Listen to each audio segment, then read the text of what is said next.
Myself, yes. I think that I'm in a, as it were, a very privileged position. I know this from audiences and readers who are in touch with me, that increasingly the things I describe which have caused career destruction for very eminent people. I mean, thinking of things like the Nobel Prize-winning scientist Tim Hunt, who made this one joke at a conference in Korea, and by the time he'd landed in London, he lost every job he had.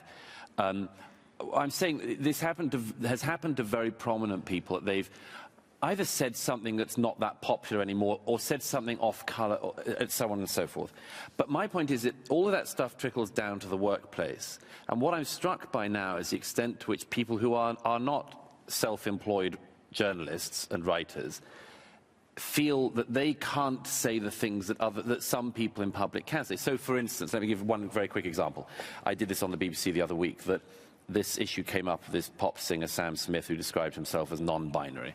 And I got into a certain amount of trouble that didn't bother me, but because I said I don't think there's any such thing, or at least no one's explained what it is sufficiently for me to agree to it. Now, I know from feedback, including feedback in the studio from certain people at the BBC, that this is not an unpopular thing to say. I would think that if you went out to the general public and said, do you think there are people who are non-binary, and if so, can you say what they are? You'd get a fragment of 1% of people able to say that. And so my point on that is not that I've closed the argument on that, but we haven't had the argument on a whole set of things, and it seems only... Free speech defines a free society. However, the concept of free speech is declining due to the introduction of new societal elements, like sensitivity and inclusivity, where even the simplest opinions are being labelled. Murray believes that this sensitivity stifles free speech and open debate, as people become fearful of being labelled bigots or racists for expressing dissenting opinions. Douglas Murray's strong stance on this controversial topic leaves the panellist Sylvana Simons speechless. I'm looking forward to discussing this. I've been thinking about this subject for a long time, and as was just mentioned, wrote a book that just came out in English, German, I think it's about to come out in French and other languages, called The Madness of Crowds, which is an attempt to try to think about some of these things that are going on, some of the, what I describe as crowd madnesses, that particularly the online world encourages, where very often we cancel people, destroy people for saying something that everyone thought until 24 hours ago. And we're making up and evolving a lot of our ethics and I'd say the metaphysics as we go along, and it's very confusing. However, I think we can identify certain trends that are going on, and one of them is that there are a set of what I describe as tripwire issues, which any journalist, citizen, absolutely anybody, if they just nick one of these tripwires with their foot, can find causes total career implosion. They, broadly speaking, there are a few others, but I say they come down roughly to gay, everything to do with women, particularly relations between the sexes, everything to do with race, and absolutely everything to do with trans. So I decided to do a chapter on each in my latest book to try to say what are the discussions we perhaps ought to be having and the ones that we're not having. Now, I'm very conscious, by the way, that a lot of this, I just throw this out for, particularly for English speakers in the audience, or you're all English speakers, but all people from English-speaking nations, that a lot of these phenomena at the moment seem to me to be particularly prevalent in Britain, America, Canada, Australia. A number of other countries, particularly across Europe, do have bits of it, but including France, but almost nowhere, actually nowhere as virulently as in the countries I've just listed. And that's worth bearing in mind. I think it's a very interesting question as to why it's particularly virulent in these countries, these discussions go on. So what is it that's going on? Well, let me, as it were, do the opposite of straw manning and try to steel man this, because this is something I also happen to agree with. It seems that one of the things we're trying to do is a very noble aspiration, and it's something like this.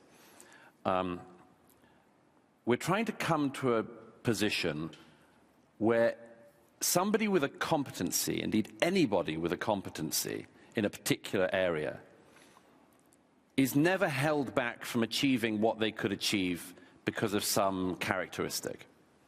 So no young girl growing up anywhere thinks they can't be something because they're a girl. Nobody who's LGBT thinks they can't get anywhere because of their sexuality, and nobody, whatever their skin color, is held back from anywhere because of their skin color. That seems to be almost agreed upon. I put it out there, as I say, because it's one that almost across political sides, you could say, is a common aspiration. The problem that I try to identify and go into, among other things, is what if we're, in trying to achieve that, doing something that's making things an awful lot worse? Now, it is, as you all know, incredibly unwise for any man to talk about women. So I'm going to completely duck that one today. It's extremely unwise to talk about race if you have my skin color. So I'm also going to duck that one. And let me today just focus on the one crampon that I have on the edifice of social justice, which is the G bit in LGBT. And I'm going to treat myself to showing you an example of what I think is going on, which is very unwise in the media, just on this area. Now, let me give you, I'm going to give you a couple of examples of what I would describe as an overcorrection that's happening in the media on this issue, as I would argue in others as well.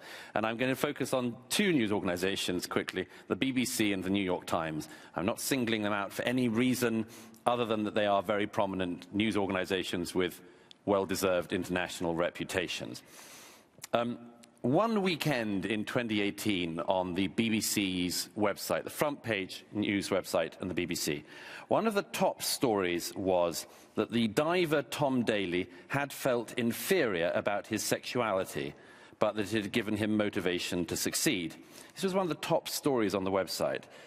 It was 5 years after Daley had come out. And just underneath that was news that a tsunami in Indonesia had killed at least 800 people. One day later, and the BBC's front page of the news website had as one of its lead stories that day the news that a minor reality television star in Britain called Ollie Locke had announced that he and his fiancée, Gareth Locke, were going to join their surnames to become the Locks after their forthcoming nuptials. Underneath that was the headline that the death toll in Indonesia had risen significantly overnight.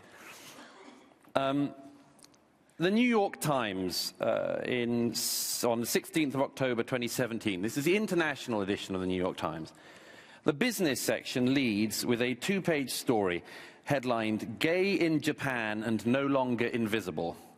And it relays the story of a Japanese businessman who had come out in his office in Tokyo, and nobody had any problem with it.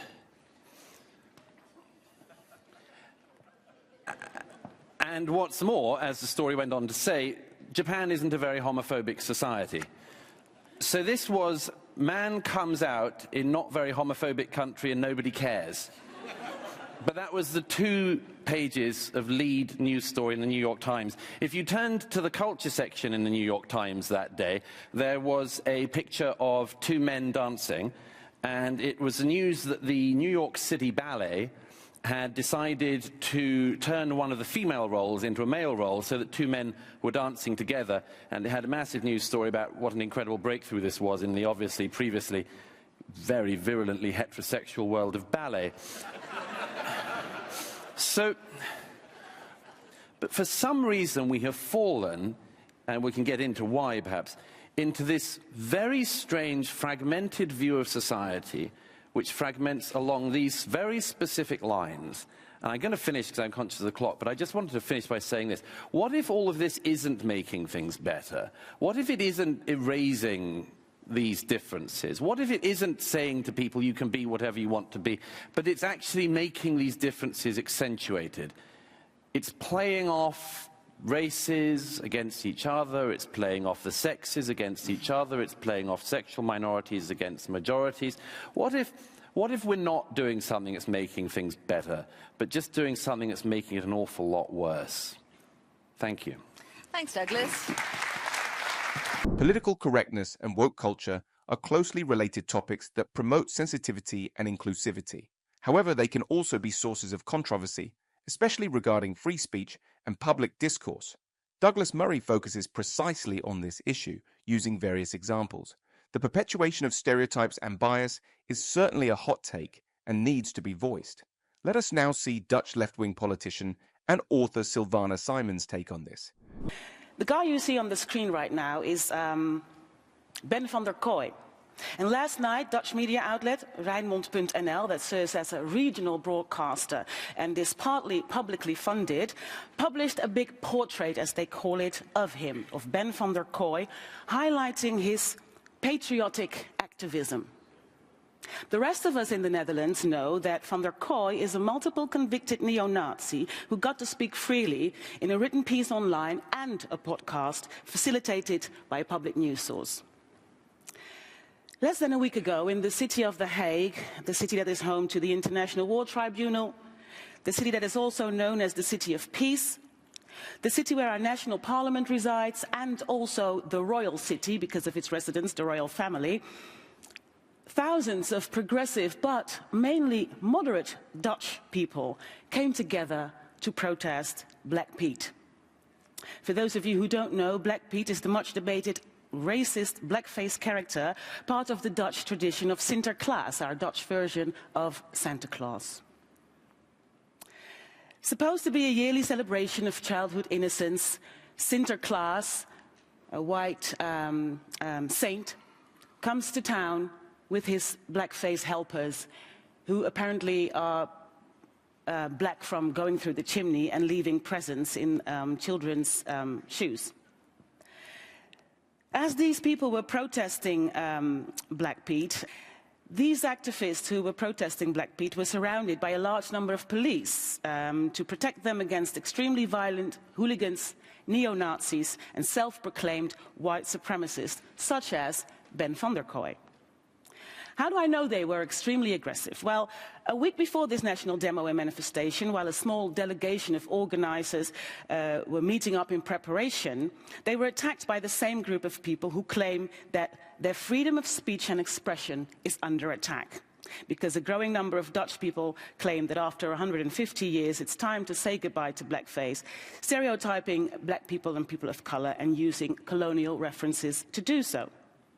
In expression of their anger, they stormed the building wearing forage caps, shouting racial slurs. They threw fire bombs into the building, and the car of one of the front men of KOZP, this is the group of people protesting Black Pete, his car was completely smashed.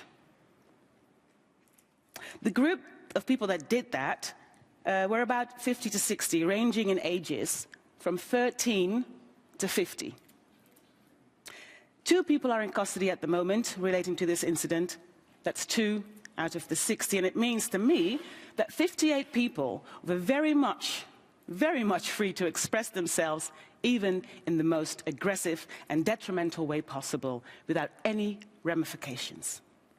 In fact, the irony is that the mere reason my friends, party members and comrades were so brutally attacked in the first place is because of exercising their right to the freedom of speech by claiming that Black Pete is a racist caricature character.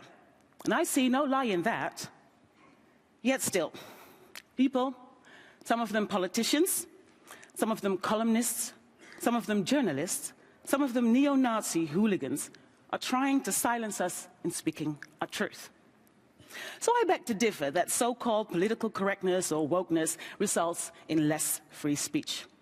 I can safely say from my own personal experience that it seems to me that more can be said by some, rather than, as well as less by others in the current political climate, at least in the Netherlands.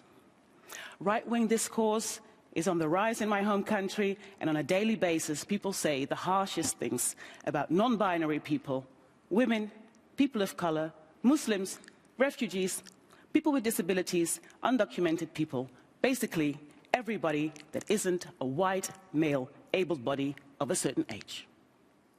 2 decades ago, this was unthinkable, or at least it would have been considered improper or just insulting. Issues like racial profiling by police, for example, are justified right now as a necessary evil, rather than recognizing its structural racism. Because you see, it's not that it is no longer allowed to say what you want to say. It's about being held accountable for what one says, taking responsibility for the words and the language that one uses. One has to be aware that words are not neutral, that they have histories and connotations, and one just cannot ignore that. Words have power, and they can reinforce systems of inequality and suppression. Thus, you can still use these words. You can still be free to speak. Yet you need to be aware of what you're saying, and that if your words are racist, sexist, homophobic, transphobic, well, somebody might just call you a racist, a sexist, a homophobe, or a transphobe. People will respond to it. So yes, you can say whatever you want to say. All you have to do is own your words and expect others to respond to what you're saying. So, as long as you own what you say, as far as I'm concerned, you can say anything. We can talk about anything. Thank you. Thank you. Sylvana Simons talks about how society is still racist and uses Black Pete or Zwarte Piet in Dutch. Simons emphasizes the need for society to be aware of the historical and ongoing injustices faced by minority groups. She argues that woke culture helps to bring these issues to the forefront, challenging individuals and institutions to acknowledge and address them. Listening to both of you and looking at your work, what comes across to me is whether the struggle for rights, be they gay or gender, LGBT, whether the battle has been won or not, because many feel that they need to keep shouting, pushing with language, because they feel, for example, there is not equality in whatever sphere it is that we might want to talk about. So that could be gay rights, that could be women's rights, that could be racial justice. How do you feel, Douglas, when we talk about that? Do you feel, when I read your book, it came across to me that you feel a lot of the battles were almost won?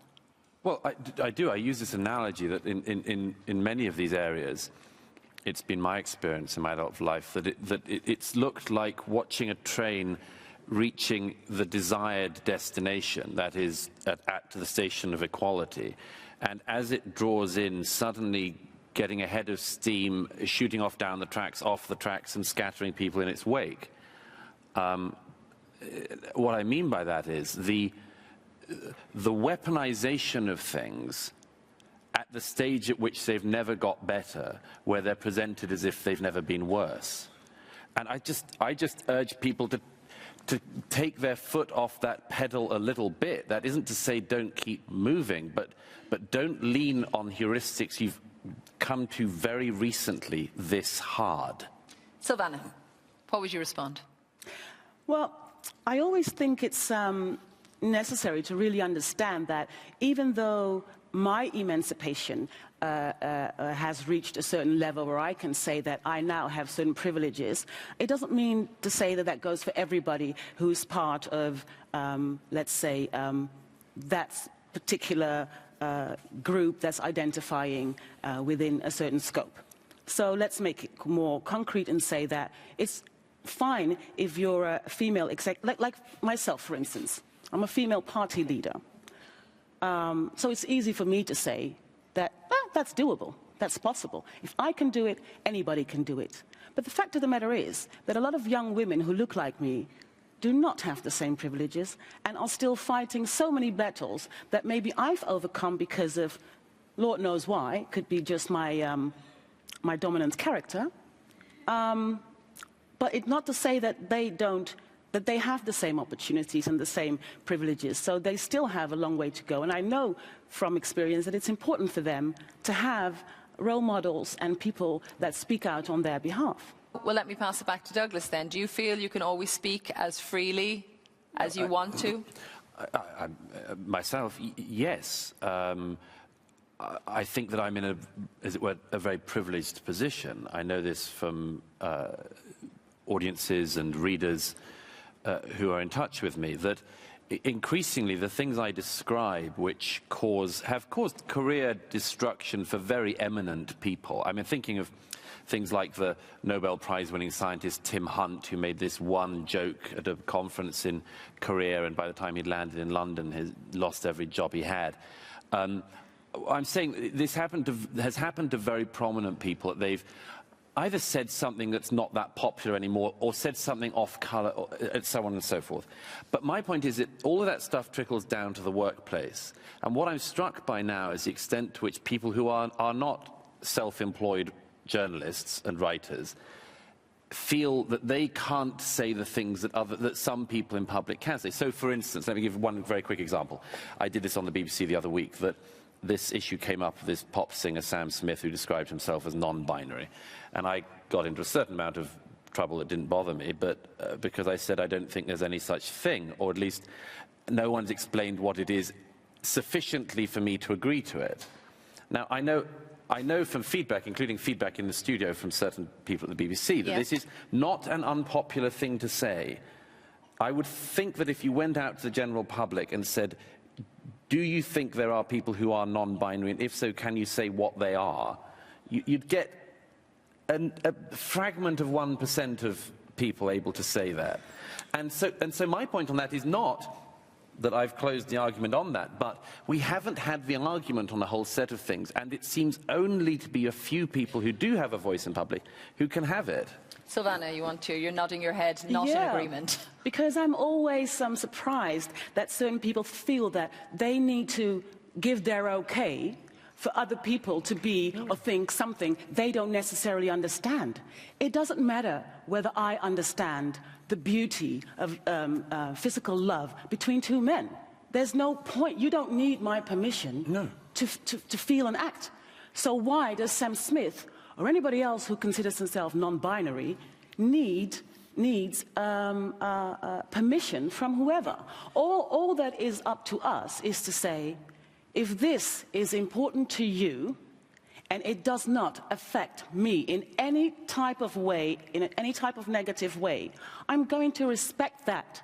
So if you say that you're offended by blackface every year, then I don't need to understand how come you're offended. All I need to do is say, this is not my intention.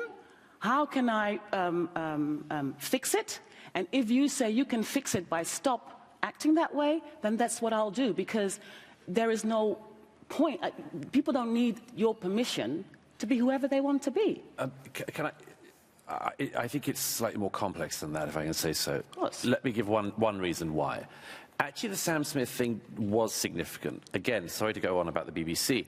The BBC's reporting of that immediately did what he asked, which was that they changed the pronouns.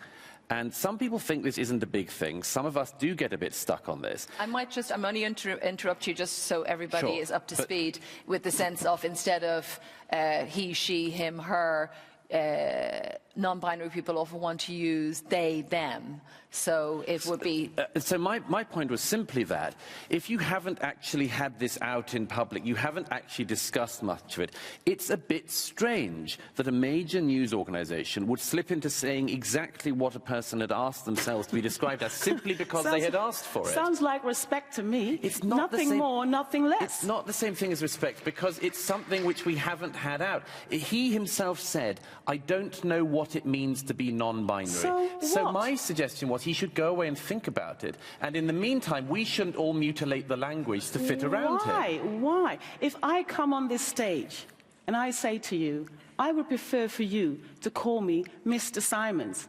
why is it a problem to you to just give me that respect? But well, I'm afraid that because I care about the language, I didn't particularly want to say they was very good in their performance last night. Well, I'm not going to do it simply because of the... Now, there is a more important thing, if I may say so. Sure, which is that actually this one is a very niche bit of a thing. Whether a pop star thinks they're non-binary or genderqueer or whatever, is not that significant. Now, there is one that's very significant, which we're all tripping over now, which is the trans one. And you mentioned the thing about the phobia there. There is a real problem in our societies on this one, because actually in the media, people are petrified now of writing about this issue.